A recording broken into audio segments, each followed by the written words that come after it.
sir. Josh, how are you? I'm doing good. How you doing? Fantastic, thank you, sir. Just a quick one, Shane Burgos, the guy who's really sought up the ranks, similar to yourself. What do you make of him as an opponent? I think he's a great test. He's definitely a rising star. He's a tough opponent.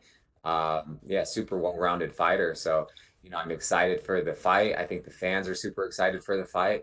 And like I keep saying, fireworks are coming early this year. Fantastic. And how's the old finger holding up? It's doing good, man. That was a little over 4 years ago. So, uh, the knuckle's still a little swollen. Can't wear my wedding ring. I can't bend it all the way, but you know, just like anything, I adapted to it, and it doesn't give me any problem. I just hope that never happens again. Well, I think half the internet who had to see that picture hopes it never happens again either. What I just want to say, what would you say to fans that can expect you come fight night, expect from you come fight night? Yeah, the fans that are fans of mine, they're always excited when I'm on the card, because they know I'm going to fight. They're going to be in for something special. I'm always looking to finish the fight. It doesn't matter if it's the first punch I throw or the last punch, buzzer beater, and the third. I possess the power to finish the fight at any point, and I will be looking for the finish. Thank you so much, man. All the best of luck. Well, thank you. I appreciate it. Next question comes from Jay Anderson from Cage Side Press. Jay, your line has been unmuted. Very much. And Josh, welcome back. I mean, you've had a couple of misfires with fights this year in January and then the Barboza fight being canceled because of the pandemic. How frustrating has it been to spend almost another year on the sidelines after already having been out a lengthy stretch in the past? Yeah, it's super frustrating. I've been in the UFC just over 4 years now. I've been sidelined over 2 years of that. I want to stay as active as possible, but it is kind of a blessing in disguise that I got injured with the Allen fight because I was going to fight out my contract, and who knows where I'd be at this point with the pandemic. As far as the Barboza fight goes, you know, it wasn't really a thing. It was mentioned, but um, I wasn't going to be there because I wasn't asked, or I didn't get a bout agreement or anything like that. But I've been training hard during this whole time. I feel like I'm really coming into my own, and even with age and getting into this sport later than most, I feel like I have a really good 4 or 5 years, possibly even longer. But I feel like I have a few years to make a run at that title, and I feel like this is my time. And I'm hungrier, and I'm a hungry fighter. I hear about these people talking about all these hungry fighters and stuff like that. I'm one of the most hungry fighters. I just don't get the chances, the opportunities that everyone else is. But hey, I've never said no to a fight. Anytime they call me, they already know my answer. And it's been about a month since we learned about the fight with Shane. How much of a camp have you had? Because obviously, like I said, there were other fights. I don't know if you've been in and out of camp or if you stayed going the whole time.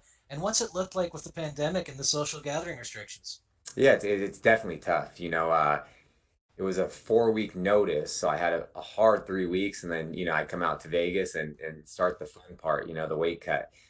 So it's sooner than I would have liked, but especially being from Sacramento and California with our governor and everything, we're just the shelter in place and the quarantine is pretty strict, so there's still some counties I think they just lifted the ban. So it has been tough. Our gym's been closed the whole time. I'm just fortunate enough that I have a little setup in my garage, with a treadmill and bags. So I've been getting workouts there. And I was just doing one-on-ones with my boxing coach Joey Rodriguez, Danny Castillo, Chris Holdsworth, my strength coach Darren Draven, and really just working on myself. Doing individualized things, and I feel like I grew a lot from the quarantine and during this time, and I feel a lot better than I typically do as well. So if I can go in there and perform the way I believe I'm going to Saturday night, this could be a new norm. My biggest thing was when this all started back in mid-March. I was like, I'm going to come out better than I went into the quarantine, and that's exactly what I did. I didn't make any excuses to um, not fight. I worked my ass off, and it's going to show Saturday night. What do you think of the UFC Apex? You've both got the lack of a crowd there, and you've also got the smaller cage, which a lot of people have been talking about. How do you think that comes into play in this fight? Yeah, I think it benefits me. It's going to be a little odd. I've got to go on the Ultimate Fighter and help coach a season when Faber and McGregor were the coaches. So I know exactly uh, what it's like on the outside. Um, but being a competitor and actually being in the fight, it's a fight.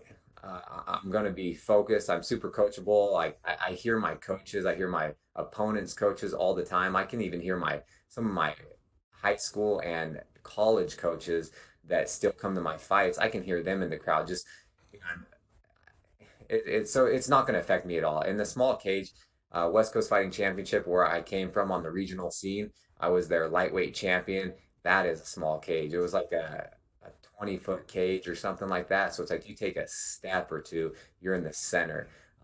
It's like fighting in a phone booth. It forces you to fight.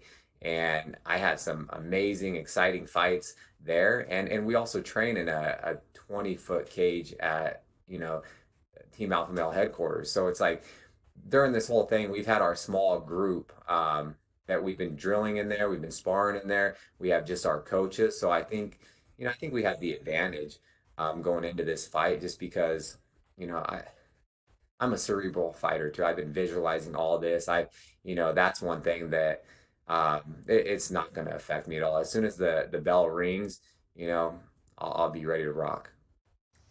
And last one for me, you've said going into this that you need more, or that you deserve more attention.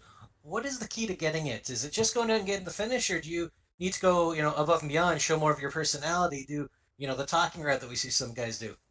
No, it's just, this is a fight game. Like I understand all the, trash talk and stuff, but that's not me.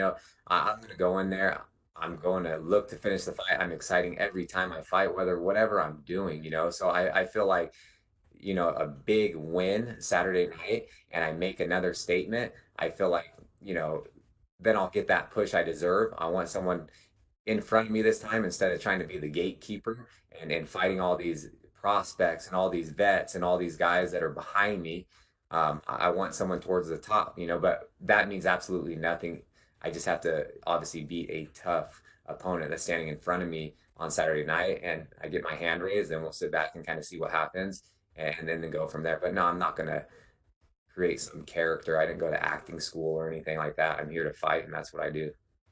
Fair enough. Well, looking forward to Saturday. Best of luck. Thank you. I appreciate it.